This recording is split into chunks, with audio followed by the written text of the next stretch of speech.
다 같이 사도신경 하시겠습니다. 나는 전능하신 아버지 하나님 천지의 창조주를 믿습니다. 나는 그의 유일하신 아들 우리 주 예수 그리스도를 믿습니다. 그는 성령으로 잉태되어 동정녀 마리아에게서 나시고 본디오 빌라도에게 고난을 받아 십자가에 못 박혀 죽으시고 장사된 지 사흘 만에 죽은 자 가운데서 다시 살아나셨으며 하늘에 오르시어 전능하신 아버지 하나님 우편에 앉아 계시다가 거기로부터 살아있는 자와 죽은 자를 심판하러 오십니다. 나는 성령을 믿으며 거룩한 공교회와 성도의 교제와 죄를 용서받는 것과 몸의 부활과 영생을 믿습니다. 아멘. 찬송 563장 예수 사랑하심을 다 같이 함께 찬송하시겠습니다.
이 시간 하나님께 감사하는 시간을 갖겠습니다. 주님, 지난 한 주간도 나와 함께 해주심을 감사합니다. 일터에서, 가정에서, 교회와 나라에 주신 은혜를 주님 감사합니다. 이 시간 다 같이 함께 하나님께 감사하시겠습니다.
이 시간은 주님 앞에 우리의 부족함과 어리석음을 고백하는 회개 기도 시간을 갖겠습니다. 주님, 이 시간 우리의 어리석음과 부족함을 고백드리오니 우리를 도와 주시옵소서. 다 같이 함께 회개의 고백을 드리겠습니다. 다 같이 함께 기도하겠습니다.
죄를 고백한 우리에게 주께서 이렇게 말씀을 주십니다. 만일 우리가 죄가 없다고 말하면 스스로 속이고 또 진리가 우리 속에 있지 아니할 것이요 만일 우리가 우리 죄를 자백하면 그는 미쁘시고 의로우사 우리 죄를 사하시며 우리를 모든 불의에서 깨끗하게 하실 것이요 만일 우리가 범죄하지 아니하였다 하면 하나님을 거짓말하는 이로 만드는 것이니 또한 그의 말씀이 우리 속에 있지 아니하니라. 아멘.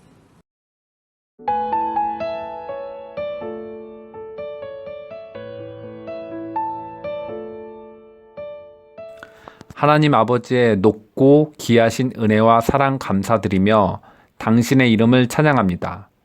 세상의 많은 사람들 가운데서 저희들을 먼저 주님의 자녀로 부르시고 주님의 교회에 일꾼으로 세우시고 지금까지 인도해 주신 은혜를 감사드립니다.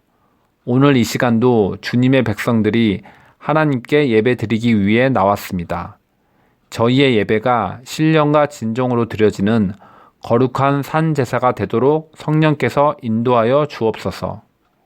주님의 사랑하는 자녀들 한 사람 한 사람 자비로운 손길로 어루만져 주시고 능력의 손으로 붙잡아 주옵소서.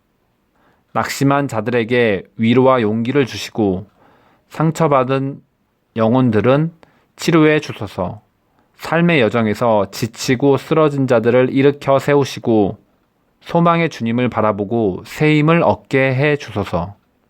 주님의 말씀이 우리를 능히 변화시킬 줄 믿습니다. 주님의 은혜가 우리를 새로운 사람으로 변화되게 하실 줄 믿습니다. 주님의 사랑이 세상의 어떠한 역경과 시험 가운데서도 이기게 하실 줄 믿습니다. 주님, 우리 인생에 간섭하시고 함께 하시고 역사하여 주소서. 우리 교회가 늘 깨어 기도하며 주님의 사명을 제대로 감당하기를 원합니다. 이 시대에 방주와 같은 교회가 되게 하시고 희망과 소망과 사랑을 나눠주는 복의 근원이 되게 하옵소서. 벌써 추운 겨울이 끝나고 만물이 소생하는 봄이 왔습니다. 예년 같으면 봄 대신방을 할 때입니다. 코로나19 바이러스로 인해 대면 예배를 드리기 힘든 상황입니다. 이 어려운 시기를 잘 극복할 수 있도록 주님께서 도와주세요. 우리의 유일한 소망은 생명을 살리는 진리의 말씀입니다. 이 시간 하나님의 종이 전하는 말씀 앞에 겸손함으로 서게 하옵소서. 이 모든 것 예수님의 이름으로 기도드립니다. 아멘.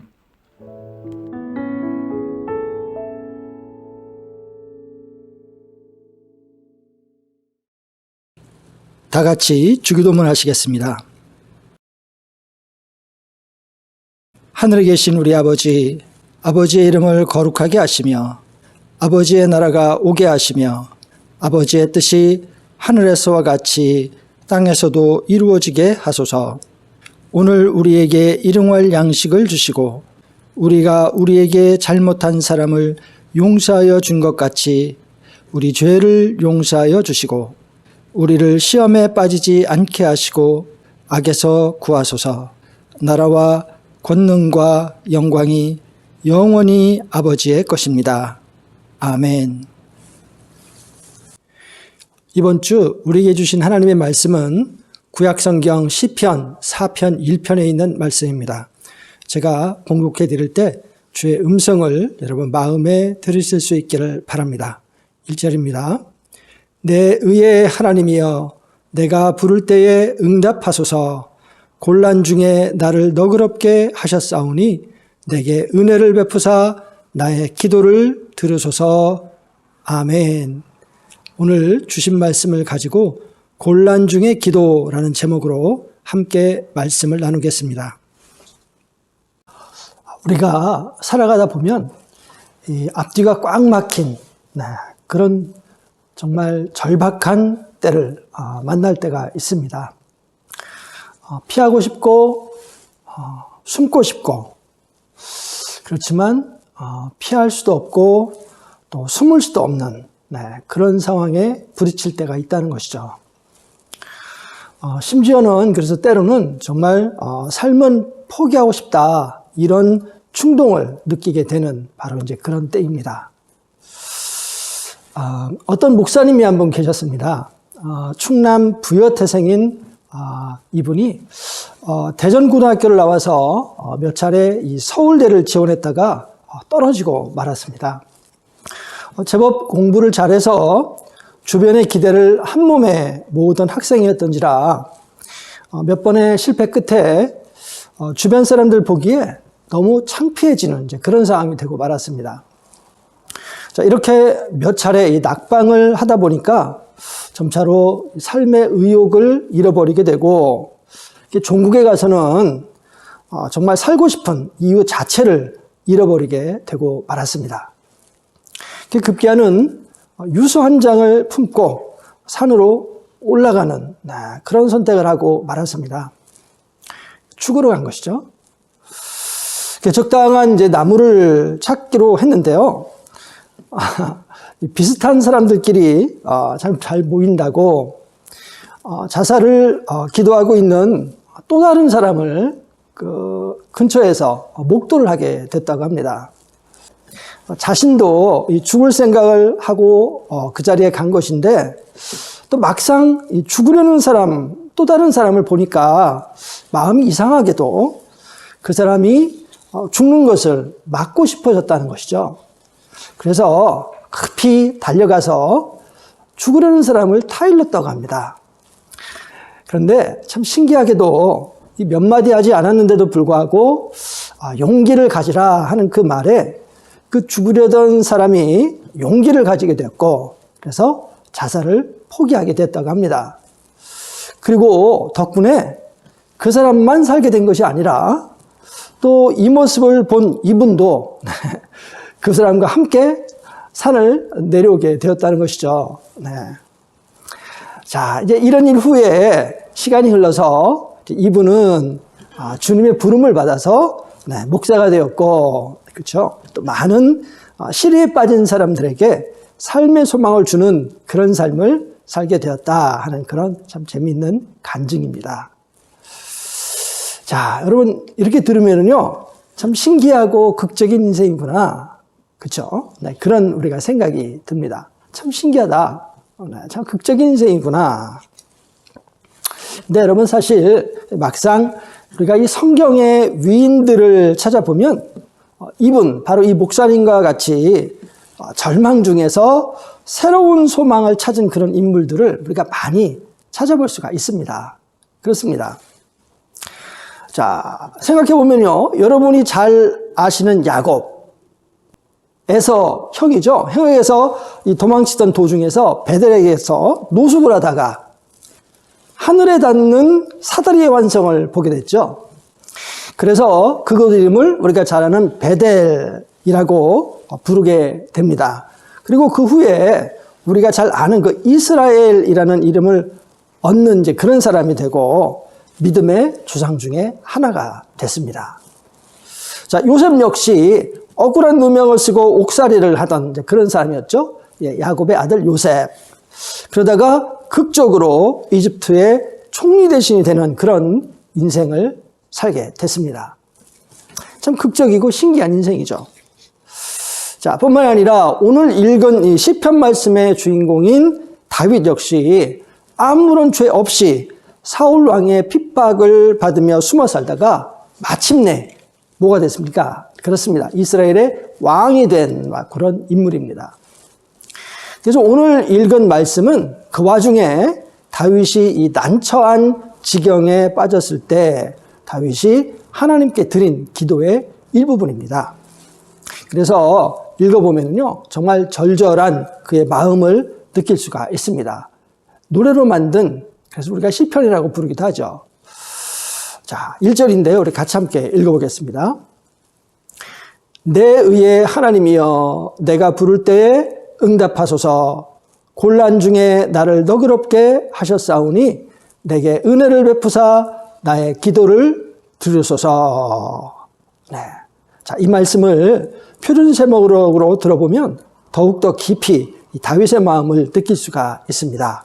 우리 표준 제목으로 같이 함께 다시 한번 읽어보겠습니다. 나의 오름을 변호해 주시는 하나님, 내가 부르짖을 때에 응답하여 주십시오. 내가 공궁에 빠졌을 때에 주께서 나를 너그럽게 보아 주십시오. 나에게 은혜를 베푸시고 나의 기도를 들어 주십시오. 아멘. 네. 자, 이 다윗의 답답함, 또 절망스러움이 있는, 정말 그렇기에 더욱 소망을 하나님께 두고 간구하는 그 마음을 느낄 수가 있는 그런 간구의 기도, 간구의 문장이 아닐 수가 없습니다. 그렇죠? 자, 구약뿐만이 아니죠. 우리가 이 신약에서도 이와 같은 인물들을 우리가 많이 볼 수가 있는데요. 그 중에도 한 인물, 유명한 인물, 우리가 잘 아는 바울이 있습니다.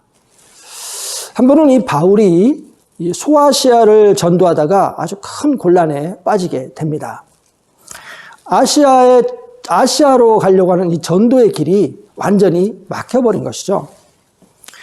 부르기아, 갈라디아, 또 무시아, 비두니아, 이 모든 길로 가는 길이 다 차단이 돼버렸어요. 자, 그런데 바울이 이렇게 곤궁에 빠졌을 때 유명한 사건, 하나님께서 밤에 마게도니아 사람의 환상을 바울에게 보여주시죠. 그래서 바울은 이 마게도니아 사람의 환상을 보고 아시아로 가는 길을 깨끗하게 포기를 하고 그 부름에 따라서 유럽으로 먼저 건너갔습니다. 그리고 결국에는 어떻게 되느냐? 유럽뿐만이 아니라 나중에는 아시아에서도 성공적으로 복음을 전할 수 있게 되었습니다. 자, 여러분, 그렇습니다. 이처럼 우리가 곤란을 겪고 한 길이 막혀 기도하게 될 때, 우리 인간의 방법으로 모든 길이 막혔다고 생각이 될 때, 우리 믿는 사람들에게는 하나님께서 열어주시는 다른 길이 열릴 수 있습니다. 그리고 우리는 이것을 알기 때문에 오늘 다윗과 같이 또 많은 믿음의 선조들과 또 믿음의 선배들과 같이 꽉 막힌 것 같이 보이는 상황에서도 오늘 말씀과 같이 이렇게 기도하는 것입니다. 내 의의 하나님이여, 내가 부를 때에 응답하소서. 곤란 중에 나를 너그럽게 하셨사오니 내게 은혜를 베푸사 나의 기도를 들으소서. 나의 오름을 변호해 주신 하나님, 내가 부르짖을 때에 응답하여 주십시오. 내가 곤궁에 빠졌을 때에 주께서 나를 너그럽게 보아 주십시오. 나에게 은혜를 베푸시고 나의 기도를 들어 주십시오. 자, 그러므로 우리는 언제나 여러분 이 사실을 항상 기억하고 계속하여 기도해야 할 줄로 믿습니다. 곤란 중에 소망을 붙잡고 기도해야 할 줄로 믿습니다. 우리의 믿음의 선배들이 그렇게 해서 마음을 지키고 곤란의 상황을 이겨냈기 때문입니다. 또 그렇게 해서 우리 또한 그렇게 될 수 있게 될 것이라고 믿기 때문입니다. 이 사실을 굳게 믿으시기를 바랍니다. 여러분이 곤란 중에 있을 때 특별히 이와 같은 말씀과 사실을 잊지 마시고 꼭 기억하시기를 바랍니다. 여러분에게 큰 힘이 될 줄로 믿습니다. 아멘. 자, 그런데 여러분, 그럼에도 불구하고 우리는 하나님께 여기서 한 가지 불만을 터뜨릴 수가 있습니다. 네. 곤란 중에 기도해서 이렇게 응답을 받고 하나님의 이끌어 가시는 그런 길이 항상 우리에게 있음을 우리가 알고 기도할 수 있음에도 불구하고 하나님께 한 가지 불만을 여기서 터뜨릴 수가 있다는 것이죠. 그것은 뭐냐? 왜 하나님이 굳이 그 어려울 때까지 기다리시다가 우리를 구해주시는가 하는 것입니다. 또 항상 그런 것은 아니지만 때로는 그냥 어려움의 초기나 혹은 그 중간 정도에서 구해주시지 않고 왜 꼭 말기에까지 가서 더 이상 갈 곳이 없어질 때라는 그런 절망스러운 느낌이 들 때까지 가서야 비로소 우리에게 응답하시고 우리를 구해주시는가 하는 것입니다. 자, 여러분, 그러나 이런 불만을 우리가 터뜨리기 전에 먼저 생각해봐야 하는 것은요, 사실 이런 것은 우리 눈에만 보기에 그런 것이지 반드시 항상 그런 것은 아니라는 것입니다. 네.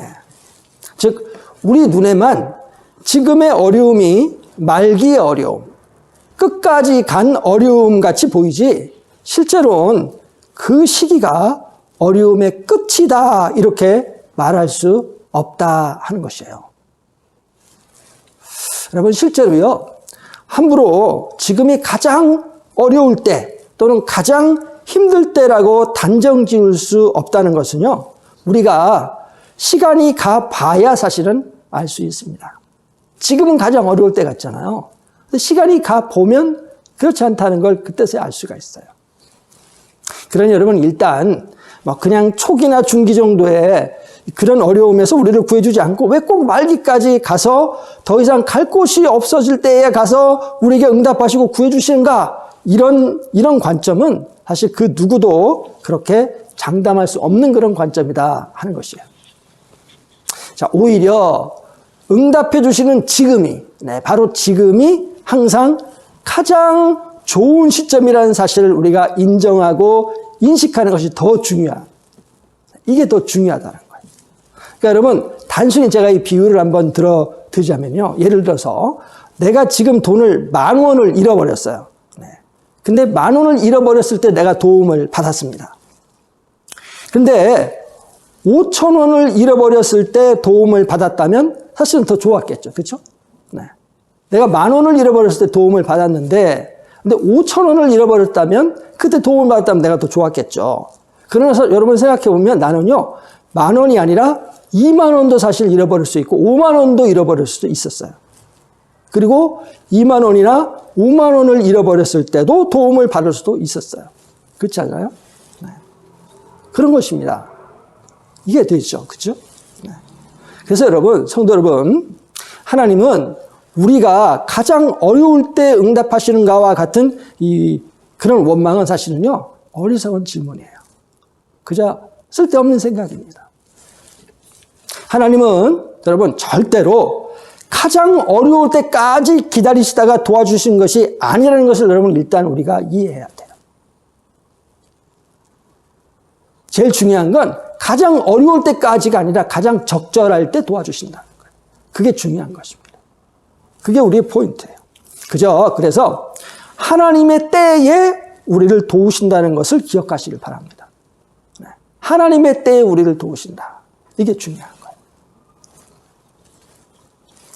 자, 그렇지만 분명한 것은 하나님께서 아무런 어려움 없이 문제를 해결해 주지 않고 어려움 속에서, 즉 고난의 기도에 응답하실 때가 많은 것은 분명한 사실입니다. 그건 사실이에요. 또 어쩌면 그게 정상인지도 모르죠. 왜냐하면 고난의 기도라는 것 자체가 고난을 전제로 하기 때문이죠. 그렇죠? 그러니까 어쨌든 아무런 어려움 없이 문제를 먼저 해결해 주시는 게 아니라 어려움 속에서, 즉 고난의 기도에 응답하실 때가 많은 것은 사실이라는 거예요. 그건 사실입니다. 여기에는 당연히 하나님의 많은 의도가 사실 있습니다. 분명합니다. 생각해보면 그렇죠. 우리도 이 자녀들을 양육할 때 또는 이 학생들을 가르칠 때 수많은 의도를 가지고 이끌어 갑니다. 그렇죠? 근데 하물며 하나님께서는 얼마나 많은 의도가 있으시겠는가 하는 것이에요. 그래서 여러분, 분명한 것은 하나님께서는 우리를 지극히 사랑하는 하나님이시다. 그렇죠? 이게 먼저 큰 전제예요. 그렇기 때문에 일단 우리를 사랑하는 하나님의 사랑, 이것을 먼저 깊이 믿으셔야 됩니다.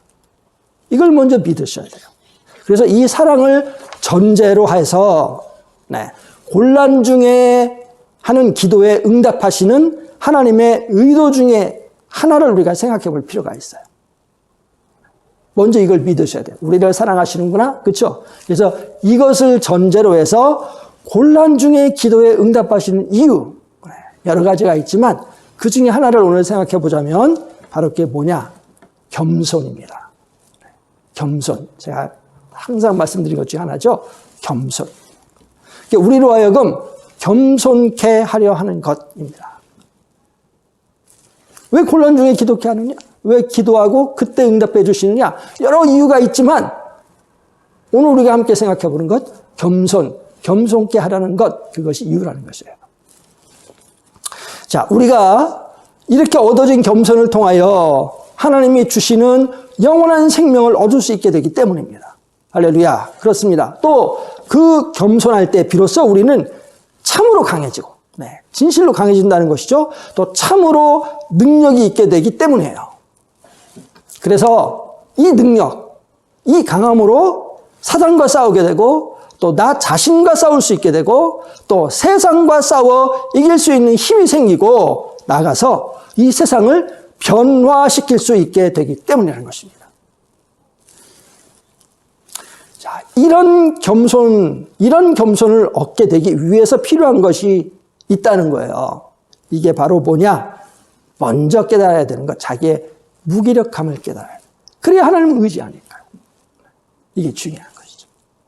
왜 곤란 중에 기도에 응답하시는가? 우리를 겸손케 대한. 왜 그 겸손 중에 비로소 참된 능력이 있고 참된 힘을 깨닫게 되고 구원을 얻게 되는데, 그래야 싸울 수 있는 힘이 생기고 그래야 이 세상을 변화시킬 수 있게 되는데, 이런 힘을 얻기 위해서 먼저 필요한 게 뭐냐? 내 무기력함과 내 어리석음을 깨달아서 그래서 하나님을 의지할 수 있게. 이 순서라는 거죠.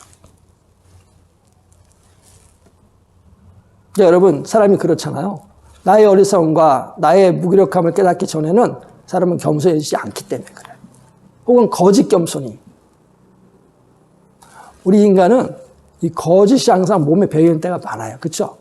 여러분도 잘 아시겠지만 내가 겸손한 줄 알았는데 아닐 때가 많잖아. 거짓 겸손이죠. 근데 이런 걸 언제 깨닫습니까? 내가 정녕 무기력해질 때, 내 무력함을 내가 이해할 때, 인정할 때, 그때 비로소 진정한 겸손을 내가 알게 되죠. 이런 보통 때요, 우리들은 우리의 재능과 능력으로 우리 마음의 욕망을 채울 수 있다고 생각하는 성향이 매우 강합니다. 그렇죠?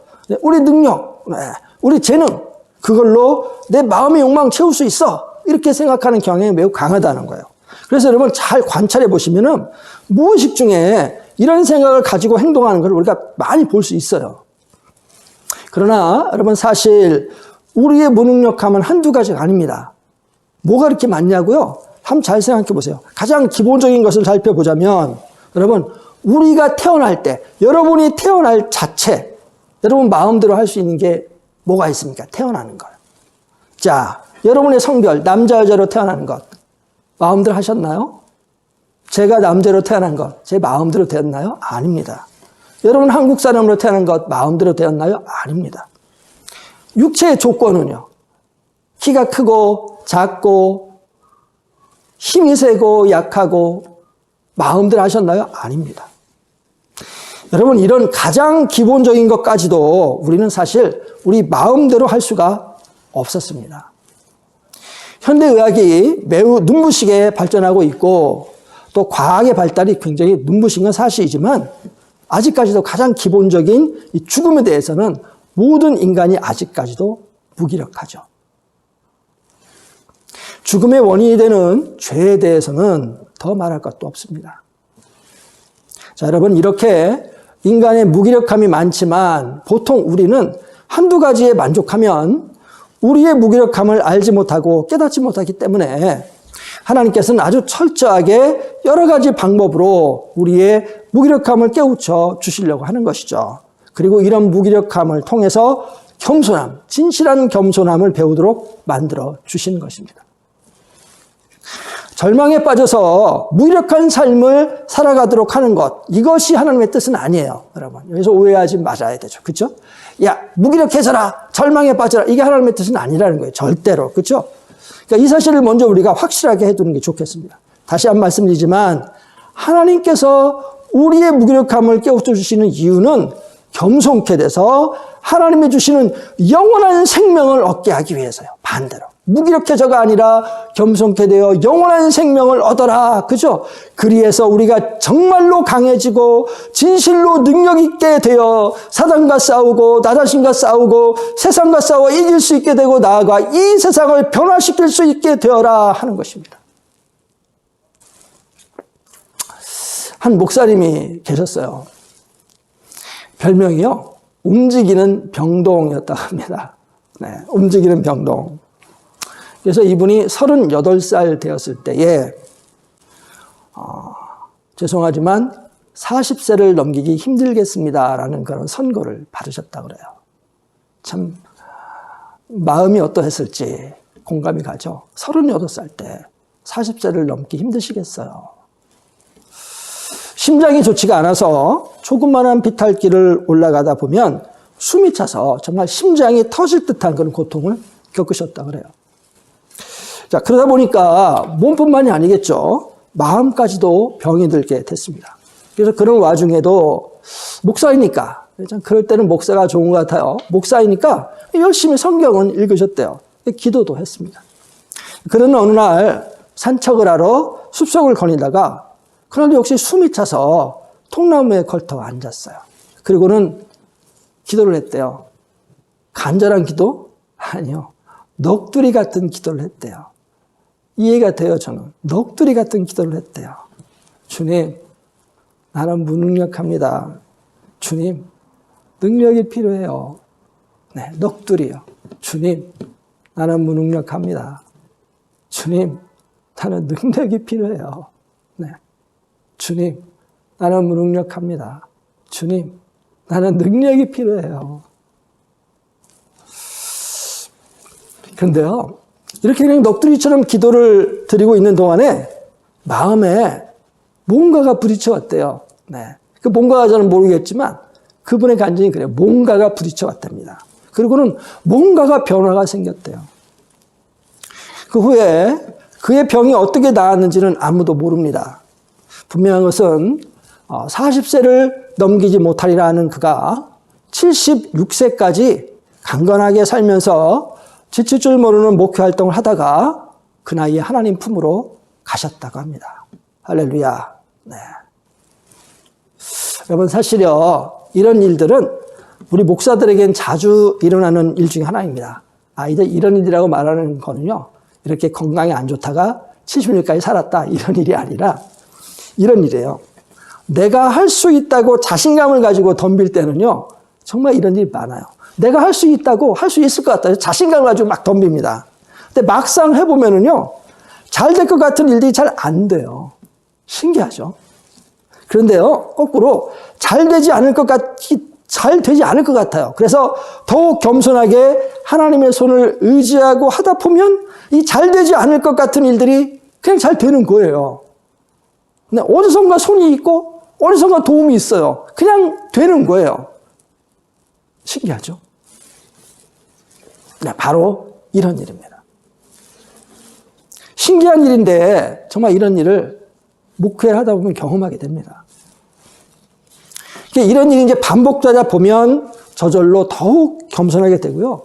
그래서 어떤 일을 하건 잘 되면 감사하고 안 되면 그냥 낙심하기보다는 주의 뜻을 찾아 인내와 지혜를 간구하게 되는 것을 느끼게 됩니다. 그렇습니다. 자, 그러므로 여러분, 우리가 곤란 중에 빠졌을 때 기도할 수 있을까?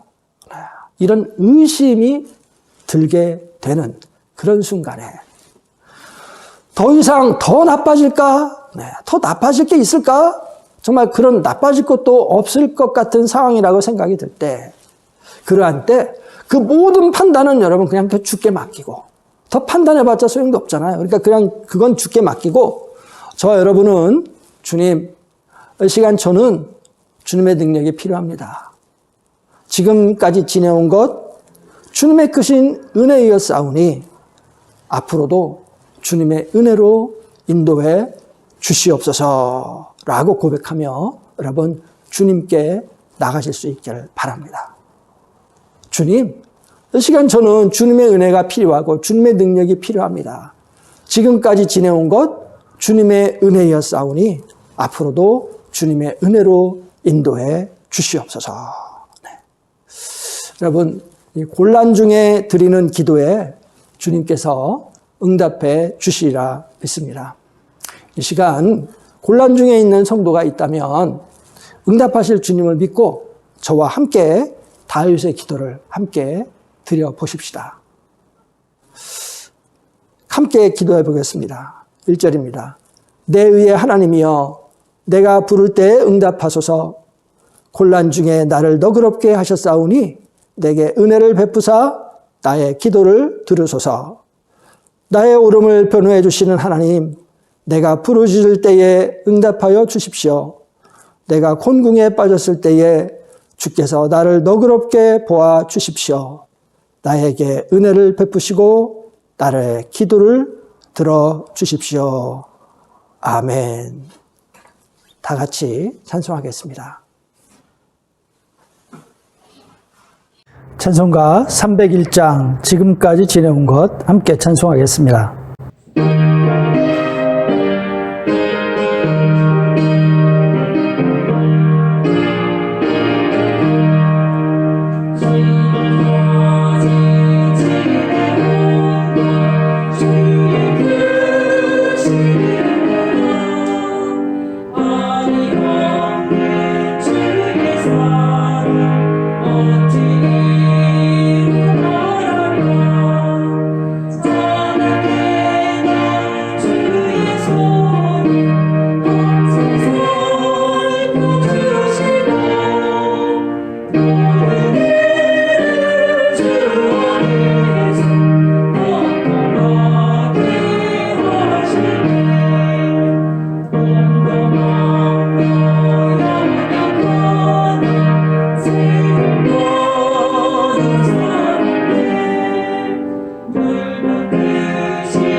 오늘도 동영상으로 함께 예배드린 성도님들께 감사를 드립니다.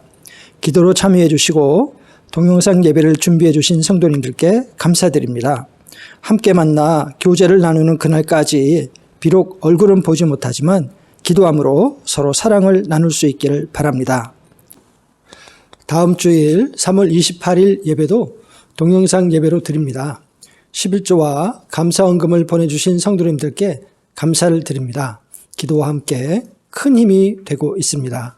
감사를 드립니다. 이번 주에도 대표로 기도해 주신 성도님께 감사드립니다.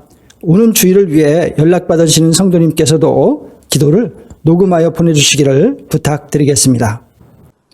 사순절 기간입니다. 코로나로 힘든 시간을 보내고 있는 이때 예수님의 외로움과 어려움을 다시 한번 생각해보는 그런 시간으로 삼아 보시기를 바랍니다. 동영상 예배 후 30분 정도 단톡방을 열어 함께 성도의 교제를 나누고 있습니다. 좋은 시간이 되고 있는데 원하시는 분들은 들어오셔서 성도들과 인사를 나누시면 좋겠습니다. 가정 예배와 성경 읽기를 잘 활용해 주시기를 바랍니다. 성경을 읽으시다가 궁금한 점이 있다거나 신앙생활에 있어서 상담할 점이 있으시면 어느 때라도 담임 목사에게 문의해 주셔도 좋겠습니다. 오는 한 주간에도 성도 여러분의 가정과 일터에 하나님의 지혜와 평강이 넘치시기를 간절히 바랍니다. 다 같이 기도하겠습니다.